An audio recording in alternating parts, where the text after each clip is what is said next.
We really do have two timelines, two systems of time. And now you have the choice between time as money and time as art, or the control grid versus the freedom grid. We are installing the engineering that allows that to be possible. G'day, everybody. Alabar Jones here, leader and founder of the EarthGuard Astral Projection Group. And I think our work is almost done. The giant project that we engaged on, we've been astral projecting for years, and it looks like the hard part's all done and things are ready to change here on Earth. I'm really quite excited by it. As you can tell, I'm a little bit stunned and a little bit blown away that this is us that did this task, but sure, why not? Like, could have been us, could have been anybody. But I'll talk about my last video, which has some of the component. There's some of this in it, and it's a little bit like this.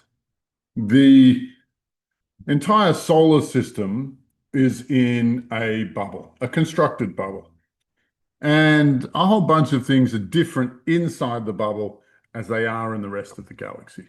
So time flows differently outside of our solar system, but inside of this bubble, it flows, well, I'm just going to say differently because it means a lot of different things. But the point of the bubble was it was created to isolate Earth or to isolate our solar system. G'day, I'm Alabar Jones and I'm leader and founder of the EarthGuard Astral Projection Group. And I'm here to talk today about my upcoming astral projection course in January. Now, what most people do when they join a spiritual course is they're looking for something deeper. But what they actually find in the course is a strengthening of their core selves, which in their day-to-day life looks like more clarity, more presence, more power, more impact, and they end up doing more of the things they would really like to be doing. And I'm so delighted teaching this course because every week I see somebody who's having a minor revolution in their life. Like situations that they would used to find really, really challenging and would probably not succeed, they're winning with flying colors and they're seeing their life redesigned, remapped right in front of them.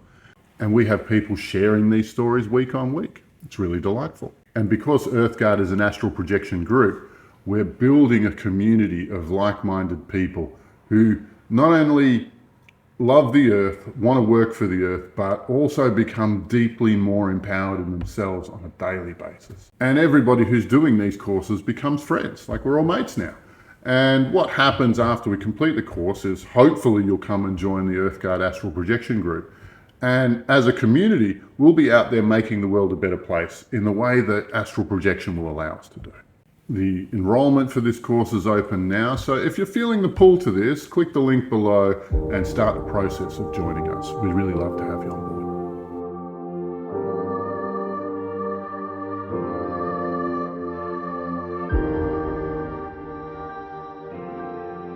As a thank you for registering, we'd like to send you out a little gift, which I call the 15-minute modality, so you can get a taste of what sort of teaching I do. And I like to think it's pretty good. So I hope to see you there.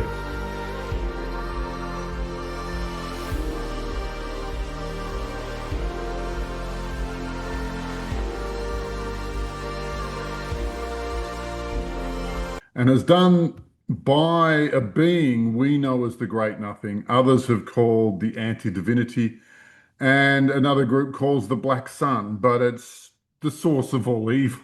Like, God, even saying that, it sounds ridiculous. However, it had built this construct, and it was everything inside it, it was able to control, or had some control over, I should say. Now, for those of you who've been meditating for a long time, you may have heard of something called the space outside of time, or the space within time, or, there's a few different names for it, right? Because it's not talked about very often, and a shared vocabulary isn't really around.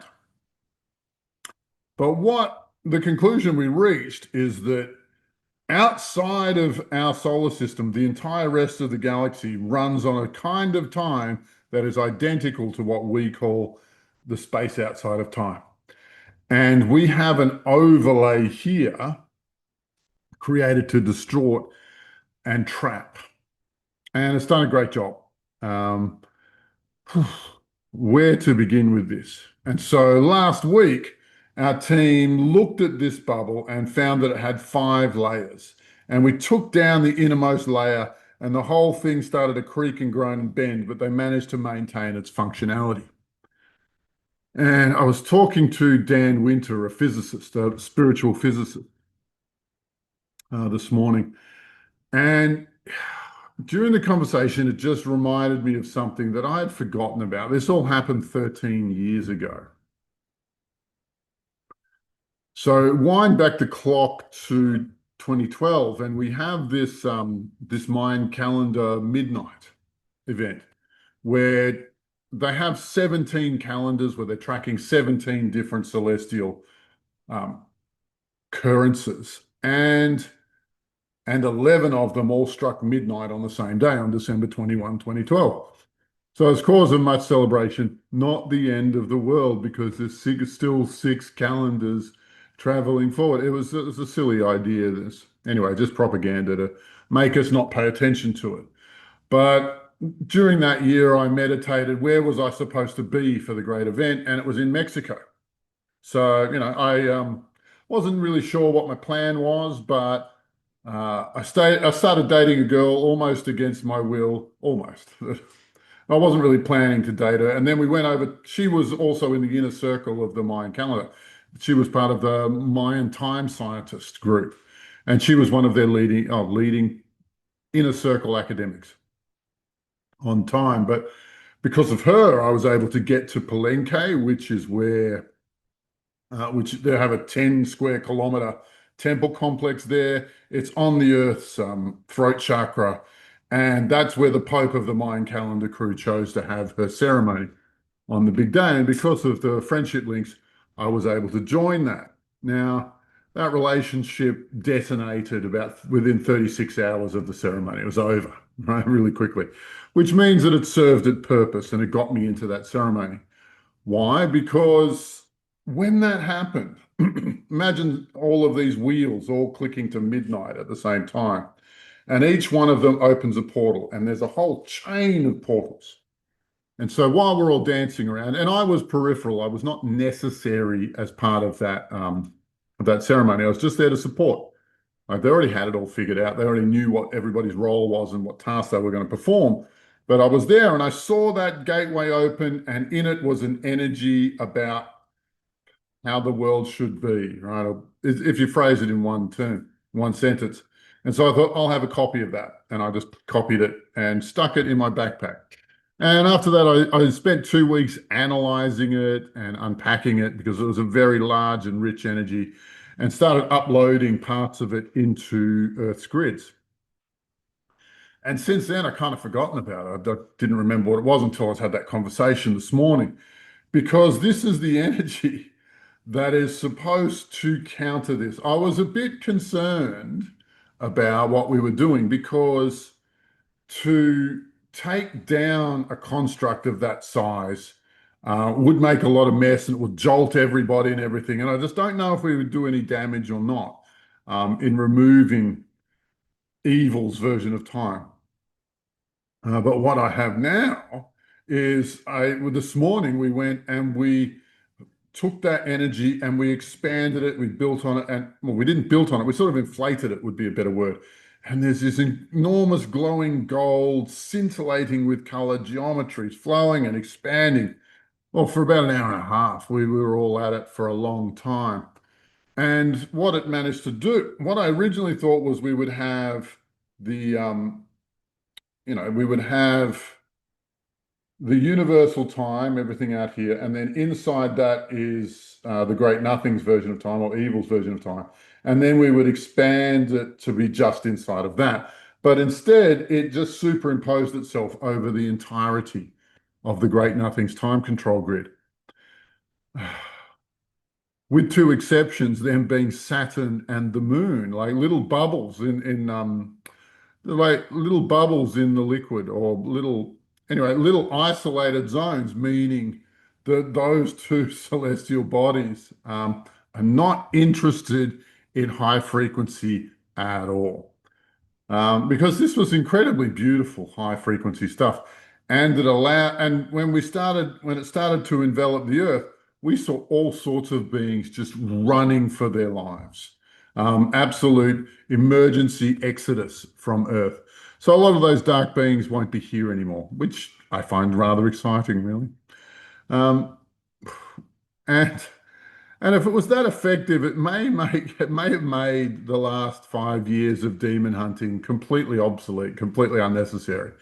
But what do I know, mate? I'll let it all shake out. I'm sure we'll find out about that one in the future. But for now, I'm just very, very excited because now we really do have two timelines, two systems of time. And the Mayan, and you know that the Illuminati want time to be money, or they have the phrase time is money.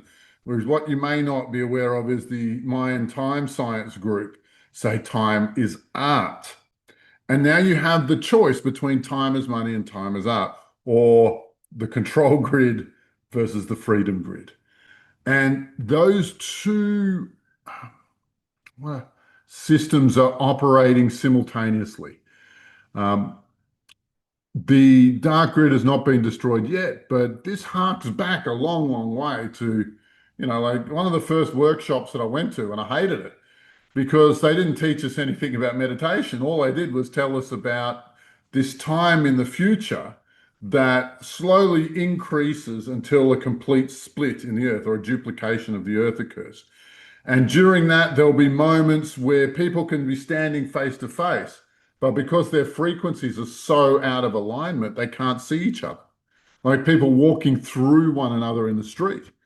And, during that workshop, it was described as a massive crisis. But I really think we are installing the engineering that allows that to be possible.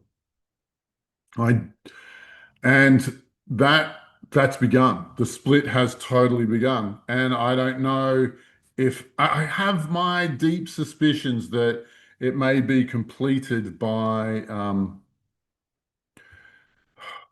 well, you have the solstice on December 21, 2025.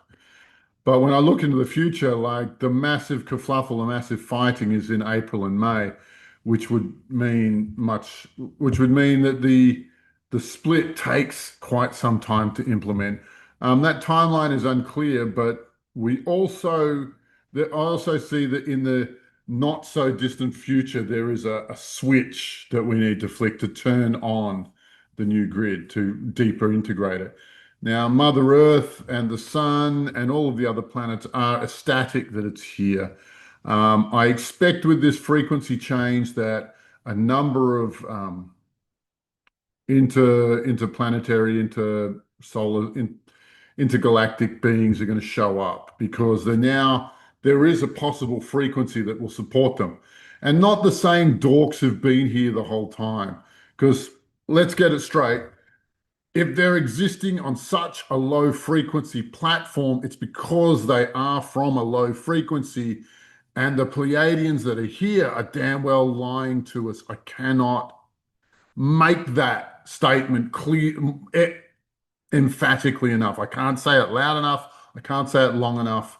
If you want to know more, I've got some videos on here where one of them where we interview the Pleiadian commandant for Earth, and he confesses that the operation here on Earth is just to extract. But have a closer look. There is a bunch of videos about the Pleiadians on my channel. Check them out. They are really worth it. Well, anyway, I feel very strongly about that because I feel so many people have been misled in that arena. But yeah, one of our operations will be to switch this thing on in the near future. But right now, there is an energy in our solar system that is caustic to the dark side. And there are limitations about what other forces they can bring here. I'll be releasing an interview I did with Satan last week, and hopefully I'll also be able to catch up with Lucifer this week.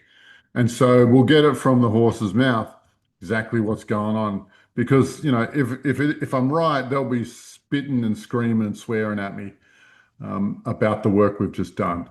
And, strangely enough, they read the future. They know they knew it was inevitable. I don't know why they're upset or even why they're still here. But that's the kind of psychopathology that they're into. Anyway, I can ramble a whole lot, but deep inside, it's time for you to make the choice. Make the choice. Make the choice.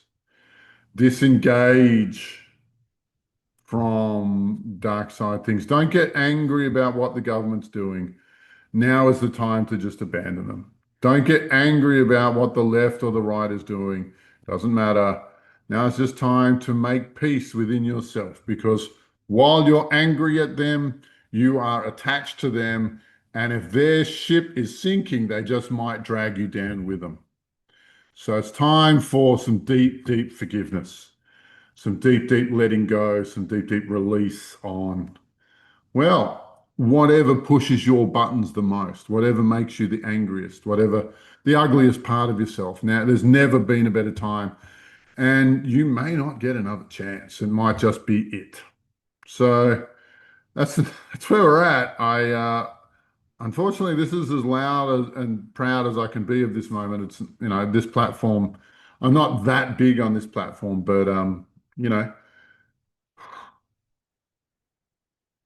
it's the same message is going out to you again. The split's happening. It's happening now. It started. The infrastructure is installed. We'll switch it on in the next week or so, and then it'll be too late to make a decision, because you'll be inexorably drawn to one path or the other.